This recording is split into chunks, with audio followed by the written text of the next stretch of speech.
아멘. 살아계신 하나님께 감사와 영광의 박수 올려드리겠습니다.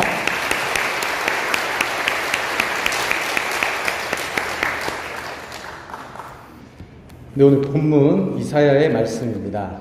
이사야는 구약의 선지자로 이제 그 장수로 따지자면 굉장히 이제 긴 장을 가지고 있는 책이라고 할 수가 있습니다. 그 장에 걸맞게 그 안에는 여러 가지 많은 내용들이 있는데, 특별히 이스라엘에 대한 심판의 메시지, 하나님께서 이스라엘 백성들에게 전하신 메시지도 있고요. 그 다음에 이방 나라들을 향한 메시지도 담겨 있습니다. 그리고 특별히 우리가 잘 아는 대로 메시아에 대한 예언도 많이 담겨 있는 책이 바로 이 이사야라는 책이라고 할 수가 있습니다. 그 중에서 특별히 오늘 우리가 함께 읽었던 5장의 말씀은 일명 포도원의 노래라고 이야기하는 노래입니다. 그래서 간단하게 그 비유를 들어서 이제 이야기를 하고 있는데, 그 비유를 간단하게 말씀을 드리자면, 어떤 사람에게 포도원이 있었습니다. 근데 그 포도원이 심히 기름진 산에 있었는데, 그 땅을 파서 돌을 제거하고 극상품 포도나무를 심었어요. 그러면 당연히 이제 좋은 포도가 맺히기를 기대하겠죠. 근데 시간이 이제 지나서 그래서 추수하고 보니까 거기서 들포도가 맺어졌더라. 그러니까 들포도는 먹지 못하는 굉장히 안 좋은 포도를 이야기합니다. 분명히 땅도 좋고, 그 다음에 이제 심은 포도 씨앗도 이제 좋은 건데, 나무도 이제 좋은 건데, 거기에 이제 맞지 않은 열매가 맺혀서, 자, 그러면 이스라엘 사람들과 유다 사람들아, 내가 이때 어떻게 해야 되겠는지 너희들이 한번 이야기를 해봐라. 이렇게 이제 비유로 이야기를 하는 거죠. 그럼 당연히 우리가 일반적으로 상식적으로 생각하면 그럼 그 나무들은 이제 쓸모가 없는 거다. 그러니까 잘못된 것을 맺었기 때문에 그 나무들은 이제 다 뿌리채 뽑아가지고 전부 다 뭐 태우든지 없애든지 해야 될 것이다라고 이제 이야기를 하겠죠. 그래서 그거를 이제 노리고 이런 비유적인 이야기를 했는데, 하나님께서 말씀하신 이 포도원, 거기에 심겨진 이 포도나무가 바로 예루살렘 주민들, 유다 사람들이라고 하나님께서 이야기를 하고 있습니다. 하나님께서 이스라엘 백성들을 애굽 땅에서 인도해 내셔서 기름진 땅, 젖과 꿀이 흐르는 가나안 땅에 심어 놓으셨습니다. 하나님께서 40년 동안 열심히 하나님의 말씀으로 교육을 시키시고, 하나님께서 온갖 기적들을 베풀어 주시면서 하나님이 어떤 분인지 확실히 알려준 상태로 극상품 포도나무를 만들어서 그 땅에 심었다라는 거죠. 당연히 하나님께서는 좋은 포도가 맺히기를 기대하셨을 겁니다. 근데 이스라엘 백성들이 어떻게 했을까요? 그 젖과 꿀이 흐르는 약속의 땅 가나안 땅에 들어가고 하나님의 놀라운 기적과 놀라운 은혜들을 체험했음에도 불구하고 이들이 들포도를 맺었다는 거예요. 들포도를 맺어가지고 하나님께서는 분명히 오늘 본문의 7절의 말씀처럼 그들에게 정의를 바라셨는데 도리어 그 땅에 포악이 가득했고, 그들에게 공의를 바라셨는데 도리어 부르짖음이 가득했다. 그래서 하나님께서 유다 사람들, 예루살렘에 있는 너희들을 심판하실 것이다. 하나님께서 이렇게 이야기를 하고 계시는 것입니다. 자, 이 메시지가 우리에게 중요한 이유는 뭐냐면요, 이것이 바로 우리 그리스도인들, 예수님을 믿고 구원을 받은 우리들에게 하나님께서 주시는 메시지랑 동일하기 때문입니다. 우리가 보통 교회에서 예수님을 믿고 구원받는 것에 대해서 굉장히 강조해서 이야기를 많이 합니다. 그래서 하나님의 은혜와 사랑에 대해서 강조를 많이 하는데요. 물론 그게 굉장히 중요한 내용입니다.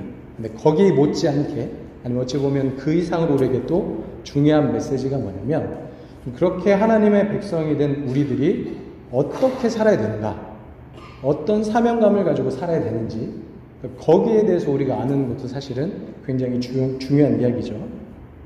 자, 사실 우리가 예수님을 믿는 것에 대해서는 우리가 특별히 뭔가 할 수 있는 영역이 별로 없습니다.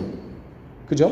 그러니까 어떤 사람이 예수님을 믿게 하기 위해서, 아니면 나에게 믿음이 생기게 하기 위해서 우리가 물론 인간적인 노력을 많이 할 수 있지만, 사실은 하나님이 어떤 사람을 구원해 주시고 하나님의 백성으로 삼는 것은 우리의 영역이 아닌 거예요. 그죠?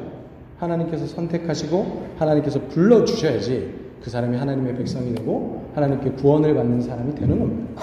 그러니까 우리는 그냥 열심히 복음을 전하는 방법밖에 없는 거예요. 열심히 하나님의 사랑에 대해서 이야기를 하고 예수 그리스도의 도에 대해서 이야기를 하고, 그 정도의 역할만 우리가 할 수 있지, 그 이상의 것들은 우리가 뭐 할 수 있는 영역이 없습니다. 그러니까 하나님께서 불러주셔야지 하나님의 백성이 될 수가 있는 거죠. 그러나 우리가 하나님의 백성이 된 이후 하나님께서 불러주셔서 우리를 자녀로 삼아주시고 백성으로 삼아주셨는데 그 이후에 우리가 어떤 삶을 살아갈 것인가. 그러니까 거기는 우리의 노력이 필요한 부분이라는 것이죠.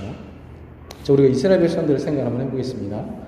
자, 이스라엘 백성들이 구원을 받았어요. 애굽 땅에서 구원을 받고 하나님의 백성이 되었습니다. 자, 이렇게 그 애굽 땅에서 구원을 받고 하나님의 백성이 되는데 이스라엘 백성들이 한 게 뭘까요? 그들이 열심히 하나님의 율법을 듣고 지켰을까요? 율법은 사실 그보다 훨씬 이후에, 그죠? 그러니까 하나님께서 이미 그 애굽 땅에서 구원해 내신 이후에, 그러니까 하나님의 백성으로 구원해 내신 이후에 이스라엘 백성들에게 율법을 주신 거예요, 그죠? 한참 뒤에 있는 일입니다. 그럼 하나님께서 언제 이 이스라엘 백성들을 하나님의 백성으로 삼으셨을까요? 그러니까 애굽 땅에서 나오기 한참 이전에 모세의 선조에 이렇게 가면은 아브라함이라는 사람이 나오죠. 그러니까 하나님께서 그 아브라함에게 약속을 하셨습니다. 아브라함의 믿음을 보시고 그 사람에게 약속을 하시고 내가 너희 자녀를 저 하늘의 별과 같이 많게 해주겠다. 그러니까 하나님의 그냥 선택이셨어요. 하나님의 은혜였어요. 그거를 아브라함이 그냥 믿었어요. 그러니까 그래서 이스라엘 백성들이 하나님의 백성이 된 것이지, 뭐 이스라엘 백성들이 애굽 땅에서 굉장히 열심히 하나님의 말씀을 지켰기 때문에 하나님의 백성이 될 수 있었느냐? 그게 아니라는 거죠. 그러니까 우리가 구원을 받고 하나님의 백성이 되는 것은 전적으로 하나님의 은혜에 의한 것이다. 이것이 바로 하나님께 받는 우리의 구원이라는 것이죠. 자, 그러면 이렇게 하나님의 백성이 되고 애굽 땅에서 구원을 받은 이스라엘 백성들에게 하나님께서는 무엇을 요구하셨을까? 자, 너희가 이제 애굽 땅에서 구원을 받았고 이제 너희가 나의 백성이 됐으니까 앞으로는 그냥 너희가 하고 싶은 대로 자유롭게 살아가라. 하나님께서 이렇게 말씀하시지 않았습니다. 그죠? 그 하나님께서 구원한, 하나님께서 백성으로 삼은 그 이스라엘 백성들에게 율법을 주시면서 이제부터는 너희가 내 백성이니까, 내가 거룩하니까 너희는 거룩하게 살아야 된다. 그래서 이스라엘 백성들에게 새로운 사명을 주시는 거예요. 그래서 이스라엘 백성들은 하나님을 따라서 거룩하게 살아가야 될 사명이 생긴 것입니다. 그러니까 오늘 우리 비유로 이야기를 하자면 좋은 포도를 맺는 포도나무가 돼야 된다는 것이죠. 그러니까 이것이 바로 이스라엘 백성들에게 하나님께서 주신 사명입니다. 자, 그러면 좋은 포도라는 게 뭘까요? 우리 본문에 아까 말씀을 다시 봤지만 하나님의 뜻을 따라 하나님의 뜻대로 정의롭게 사는 것, 공의롭게 사는 것, 거룩하게 사는 것, 그리고 선하신 하나님을 따라 선하게 이 땅을 살아가는 것이 바로 우리가 좋은 포도를 맺는 것을 의미합니다. 자, 우리 에베소서 2장 10절 말씀 우리 함께 읽어보도록 하겠습니다. 시작. 우리는 그가 만드신 바라 그리스도 예수 안에서 선한 일을 위하여 지으심을 받은 자니 이 일은 하나님이 전에 예비하사 우리로 그 가운데서 행하게 하려 하신 분이라. 아멘. 그러니까 하나님께서 우리를 만드시고 우리를 예수 그리스도 안에서 다시 새로운 피조물로 지어주셨습니다. 근데 그게 왜 그러셨냐면 우리가 선하기 때문에 그렇게 하신 것이 아니고 선한 일을 위해서, 그러니까 우리가 선한 일을 추구하며 살아가도록 하기 위해서 하나님께서 우리를 새로운 피조물로 만들어주셨다는 거예요. 그러니까 이게 바로 우리 그리스도인들, 예수님을 믿고 따르는 모든 사람들에게 주신 하나님의 소명, 사명이라고 할 수가 있습니다. 이것이 바로 좋은 포도를 맺는 삶이고요. 하나님께서 바로 이러한 삶을 우리에게 원하고 계신다는 것입니다. 자, 그럼 우리 믿음의 선배들은 어떻게 살았을까요? 이런 사실들을 알고 예수님을 믿은 사람들은 어떻게 살았을까요? 이런 사람들은 굉장히 열심히 하나님께 받은 은혜로, 기쁨으로 하나님께 응답하며 하나님의 백성답게 살기 위해서 열심히 노력을 했습니다. 그 대표적인 예가 우리가 잘 아는 청교도들이라고 할 수가 있습니다. 청교도들은 신앙의 자유를 찾아서 미국에서, 영국에서 미국으로 건너온 사람들이죠. 근데 이분들은 신앙의 본질을 바르게 회복하고자 이 청교도 운동을 일으켰습니다. 근데 이 청교도의 신앙과 삶에는 4개의 목표가 있었습니다. 4개의 목표. 그래서 이 사람들이 이제 평생 이것을 쫓으면서 살아갔는데, 일단 첫 번째는 개인의 깨끗하고 절제된 생활. 그러니까 하나님의 백성, 예수님을 믿는 사람들이 더럽고 추하고 무절제하게 살면 안 된다. 그래서 우리는 깨끗하고 절제된 생활을 해야 된다. 이걸 목표 중에 하나를 삼았고요. 또 하나는 건강하고 경건한 가정. 이것이 그들의 목표였습니다. 그러니까 하나님의 백성의 가정이 막 경건하지도 않고 엉망진창이면 안 된다. 우리는 하나님의 백성이기 때문에 건강하고 경건한 가정을 만들어가야 된다. 이렇게 했고요. 그다음 세 번째는 신앙 고백을 같이 하는 동지들의 모임으로서의 교회다운 교회. 그러니까 우리가 교회를 만들어 가는데 교회다운 교회를 만들어 가야 되고 우리 모두가 한 신앙 고백을 해야 된다. 이게 바로 이제 세 번째 목표였습니다. 그 네 번째 목표는 뭐였냐면 정의로운 사회와 하나님의 뜻을 이 땅 위에 펼쳐나가는 정부를 설립하자. 이 교회뿐만이 아니고요. 하나님께서 이 모든 세상 만물을 창조하셨기 때문에 하나님의 이 통치와 다스림은 모든 세상 가운데 가득해야 된다. 그래서 정의로운 사회, 하나님의 뜻을 이 땅에 펼쳐나가는 정부를 우리가 만들어야 된다. 그래서 네 가지의 목표를 가지고 청교도 운동을 일으켰습니다. 자, 그래서 이 목표를 구체적으로 실현하기 위해서 7가지의 방법을 그들이 이제 연구하고 그렇게 이제 실천하도록 노력을 했는데 첫 번째는 뭐냐면 성경 중심의 삶입니다. 성경 중심의 삶. 이 네 가지의 목표를 이루기 위해서 우리는 반드시 성경으로 돌아가야 된다. 그러니까 세상의 어떤 지혜나 지식 그런 거 말고 우리가 오직 하나님의 말씀을 통해서만 우리가 지혜와 지식을 얻고 그 가르침에 따라서 우리가 열심히 노력하며 살아야 된다. 그래서 그 사람들이 진짜 성경을 사랑했습니다. 진짜 성경을 사랑하고 모일 때마다 하나님의 말씀을 읽고 가정에서 개인적으로도 하나님의 말씀을 읽고 가정 예배 아침 저녁마다 이제 자녀들을 모아놓고 같이 하나님의 말씀을 읽고 기도하고 찬양하고 이런 것들을 굉장히 활발하게 열심히 했습니다. 두 번째, 그 목표를 이루기 위해서 두 번째는 뭘 했냐면 주의를 성수했습니다. 그러니까 목숨을 걸고 주의를 지킨 거예요. 그래서 그들은 항상 자기들이 모이는 그 시간, 어떤 것보다 우선을 해서 하나님께 예배드리는 그 시간을 가장 중요하게 지켰습니다. 그리고 세 번째, 직업에 대한 소명의식을 가졌습니다. 네 가지 목표를 이루기 위해서 목회자만 사명자가 아니고 교황이나 주교나 이런 사람들만 하나님께 사명받은 사람들이 아니고 모든 직업이 하나님께서 우리에게 주신 사명이다. 그래서 우리가 어디에 있든 무슨 일을 하든 그곳에서 최선의 노력을 다하면서 살아가는 것이 하나님의 뜻을 이루어가는 과정이다. 이렇게 생각을 했습니다. 그래서 열심히 자기 일을 했죠. 네 번째는 자녀들에 대해서 책임을 졌습니다. 자기들이. 그래서 자녀들에게 하나님의 뜻을 바르게 가르치는 것을 자신들이 가진 가장 중요한 책임이라고 여겼어요. 그래서 가정에서 신앙교육을 굉장히 철저하게 시켰습니다. 굉장히 열심히 철저하게 시켰죠. 다섯 번째, 바른 교회를 세우기 위해서 부단히도 노력을 했습니다. 교황이나 왕 이런 사람들이 자기들의 생각으로 교회를 이끌고 가지 못하도록 오직 예수님께서 머리가 되시는 교회를 만들기 위해서 열심히 청교도들이 노력을 했고 그런 운동을 진행을 했습니다. 그리고 여섯 번째로 예언서의 기준을 따라 정의로운 사회와 국가를 세우기 위해서 노력을 했습니다. 처음에는 이제 청교도 운동이 영국에서 시작을 했거든요. 근데 영국은 이미 왕도 있고 교황도 있고 아무튼 세상 어떤 권력을 가진 사람들이 많았기 때문에 이렇게 뭔가 새로운 하나님의 그 기준을 따라서 정의로운 사회와 국가를 세우기에는 한계가 많았습니다.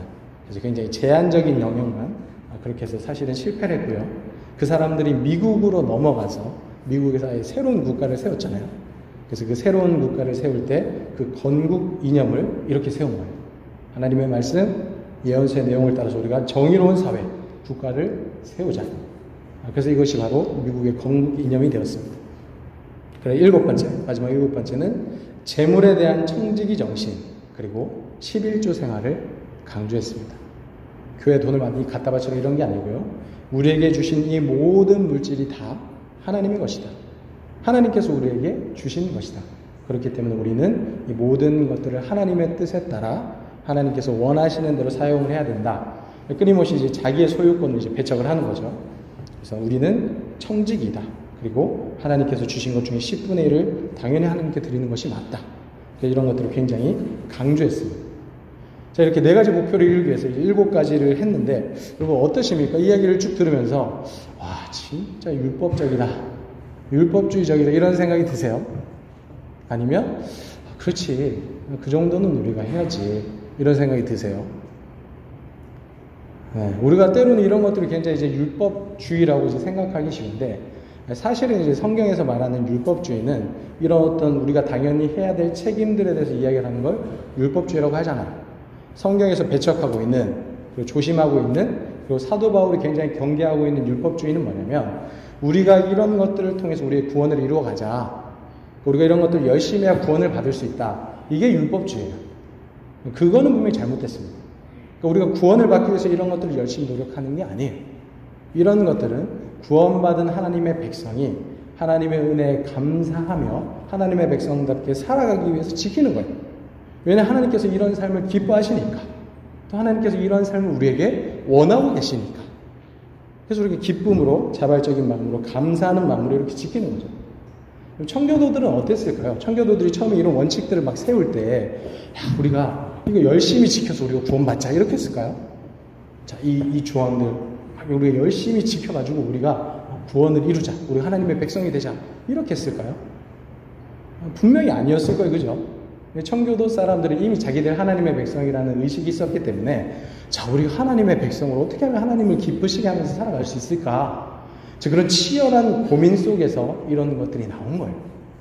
그래서 자기들이 할 수 있는 한 최대한 노력을 하면서 하나님의 백성들께 살아가기 위해서 열심히 노력을 했다라는 거죠.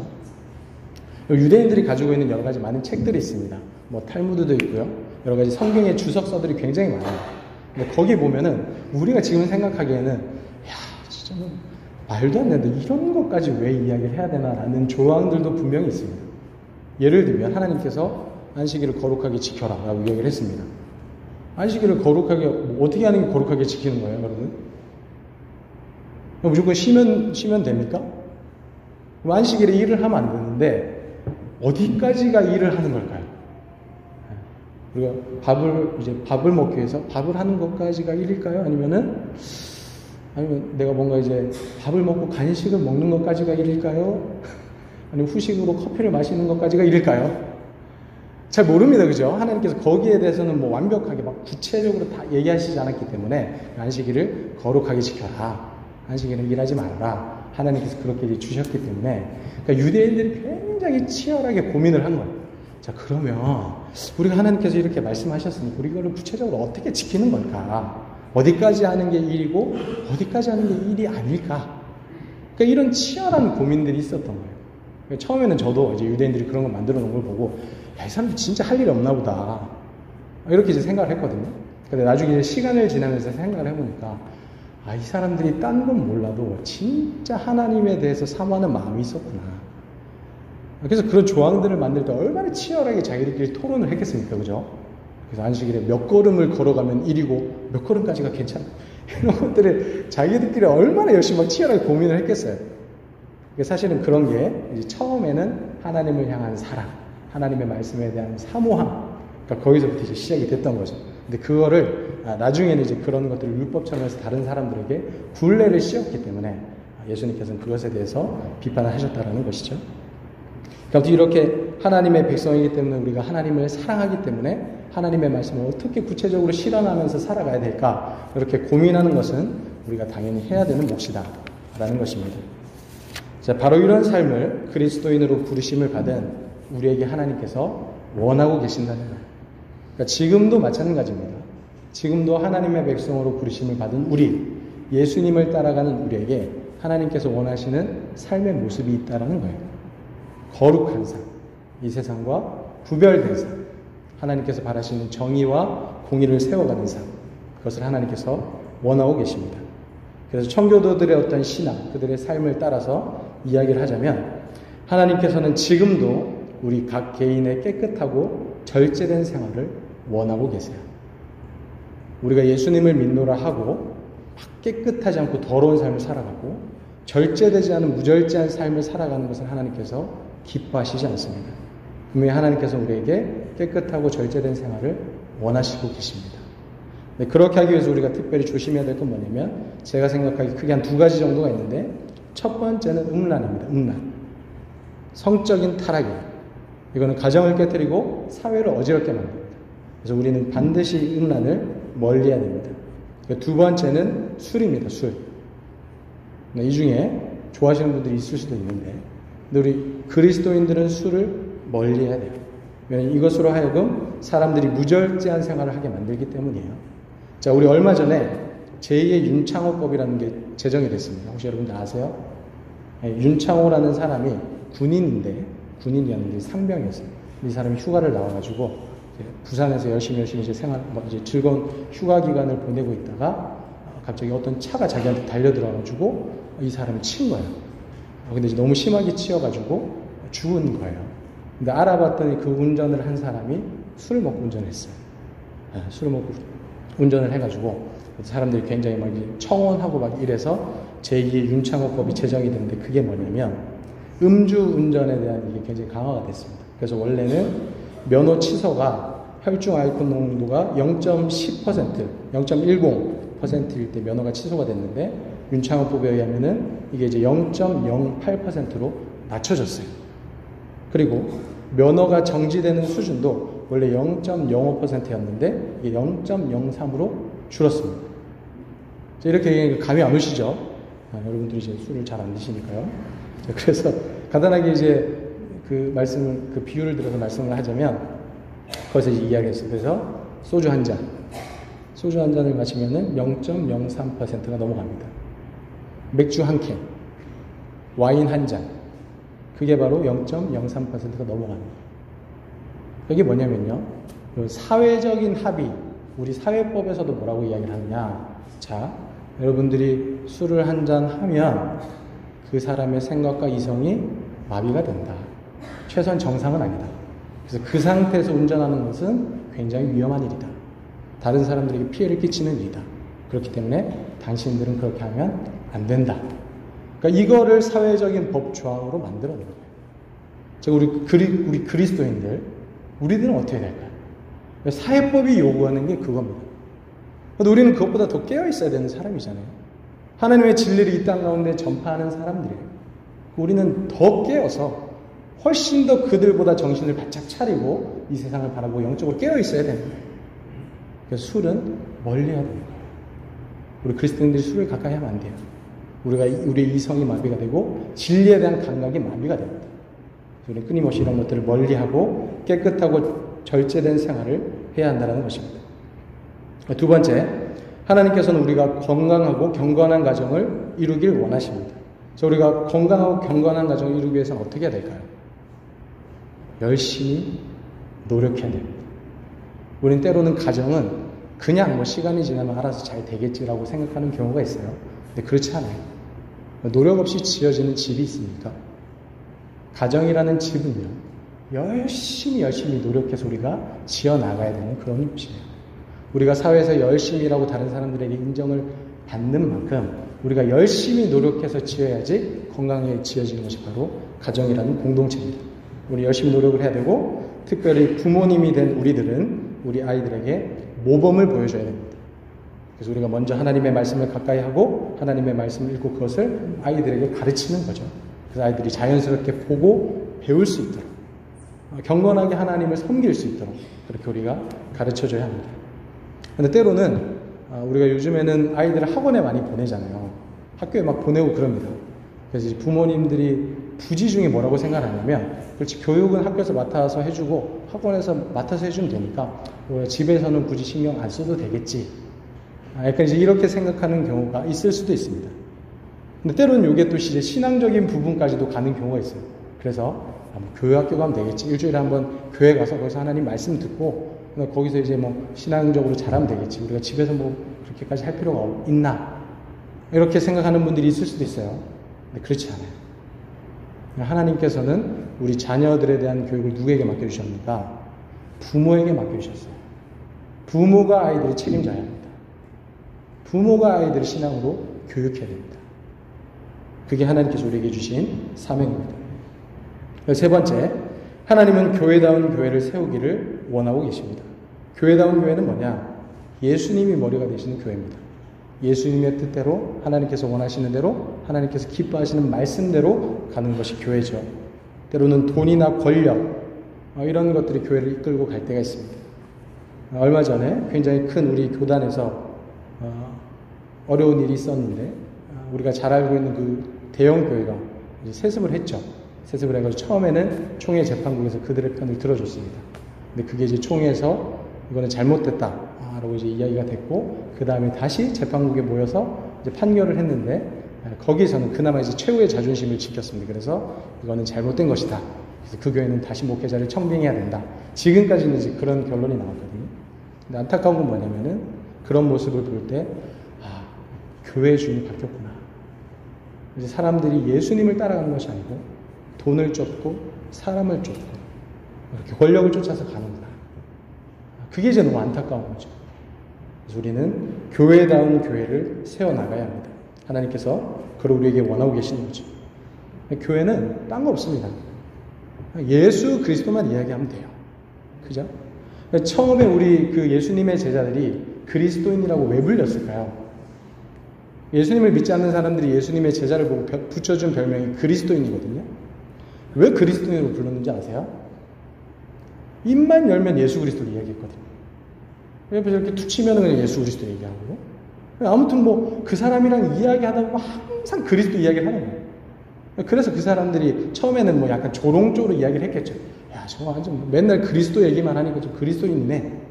조롱적으로 이야기했을 수도 있습니다. 근데 그거를 굉장히 영광스러운 직분처럼 우리는 받아들인 거예요. 왜? 우리는 입만 열면 예수 그리스도를 이야기하니까. 이게 교회다운 교회예요. 교회다운 교회는 예수님만 주인이 되는 거예요. 그 어떤 다른 것도 예수님의 자리에 가면 안 돼요. 교회 머리에 가면 안 됩니다. 오직 예수 그리스도만 우리의 머리가 되어야 되고 예수님께서 말씀하신 대로 가는 것, 그렇게 세워져 나가는 것이 교회입니다. 네 번째, 하나님께서는 지금 이 땅에서도 정의로운 사회를 만들기 원하십니다. 아까도 잠깐 말씀을 드렸지만 우리가 믿는 하나님은 이 모든 세상 만물을 만드신 분이에요. 교회 안에서만 교회만 다스리시는 하나님이 아니고 모든 만물의 창조자이시기 때문에 이 사회에도 관심이 있으세요. 그리고 오늘 담임 목사님께서 설교하셨던 것처럼 아수르에도 관심이 있고요. 애굽에도 관심이 있고요. 미국, 일본, 중국, 러시아 다 관심이 있습니다. 그래서 하나님께서는 이 사회 가운데 하나님의 나라, 정의로운 사회를 만들길 원하시는 거죠. 그래서 예수님께서도 우리를 세상의 빛과 소금이라고 이야기하셨습니다. 교회 안에서의 빛이 아니고 교회 안에서의 소금이 아니고 세상의 빛과 소금이다. 그래서 우리는 정의로운 사회를 만들기 위해서 우리가 할 수 있는 최대한의 노력을 해야 합니다. 말씀을 정리하도록 하겠습니다. 우리는 모두 다 하나님의 은혜로, 하나님의 자녀로, 하나님의 백성으로 부르심을 받았습니다. 그리고 하나님께서 이 기름진 산, 정말 좋은 땅, 이 대한민국이라는 곳에서 하나님의 자녀 그리스도인으로 불러주셨습니다. 네, 그럴 때 하나님께서 분명히 우리에게 원하시는 것이 있습니다. 그것은 뭐냐면 너희는 좋은 포도 열매를 맺어라.